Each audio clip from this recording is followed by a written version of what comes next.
इतिहास में कई ऐसी घटनाएं हैं जिन्हें सुनकर रूह कांप जाती है। इन घटनाओं में से एक घटना 22 दिसंबर 1964 को घटी, जब भारत के रामेश्वरम द्वीप के किनारे धनुषकोडी में भीषण चक्रवात आया। इस चक्रवात में ट्रेन नंबर 653 बह गई, जिसमें 115 लोगों की मौत हो गई। आइए उस घटना को विस्तार से जानते हैं। धनुषकोडी भारत के तमिलनाडु राज्य के पूर्वी तट पर स्थित है। उस समय इस जगह की खूबसूरती देखने लायक थी, लेकिन कुदरत को कुछ और ही मंजूर था। जब कुदरत के कहर से यह खूबसूरत जगह वीरान हो गया, उस समय पंबन और धनुषकोडी के बीच एक रेल लाइन थी जो चक्रवात की वजह से नष्ट नाबूद हो गया। इस चक्रवात के बारे में ऐसा कहा जाता है कि 17 दिसंबर 1964 को अंडमान समुद्र में से एक दबाव बना, जो 19 दिसंबर को चक्रवात का रूप ले लिया। इसके बाद 21 दिसंबर को इस चक्रवात की गति 250 से 350 मील प्रति घंटे हो गई। एक सीध में पश्चिम की ओर बढ़ने लगी। 22 से 23 दिसंबर की आधी रात को यह धनुषकोडी से टकराया। उस समय समुद्र की लहरें तकरीबन 24 फुट ऊंची थी।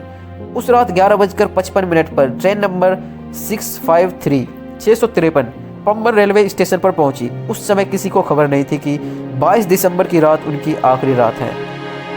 जब पंबन से ट्रेन 115 लोगों को लेकर आगे बढ़ी, जिसमें कि माना जाता है कि 110 पैसेंजर्स थे और 5 क्रू मेंबर्स या फिर 5 स्टाफ्स थे, पर ऐसा नहीं था दोस्तों ऐसा था कि उसमें और भी बहुत सारे लोग थे जिनके पास टिकट नहीं था, पर 115 तो ऑफिशियल न्यूज़ दिया गया था। ठीक है, तो आगे बढ़ी। रास्ते में चक्रवात ने तांडव मचाना शुरू कर दिया। इसके बाद जब ट्रेन धनुषकोडी से 200 या 300 यार्ड्स पीछे थी, उस समय ट्रेन ड्राइवर ने चक्रवात से ट्रेन को बचाने की पूरी कोशिश की, लेकिन वह इसमें सफल नहीं हो पाया।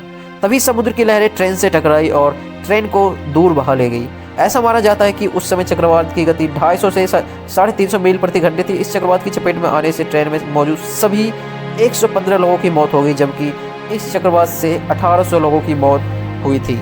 और दोस्तों, पास के गांव में धनुषकोडी, वहाँ के जो पास के गांव थे, उन गांव का अब पूरा खाली हो गया था। अब तक उसको फिर वहाँ पे लोग आना अभी तक प्रारंभ वहाँ पे रहना शुरू नहीं करा है।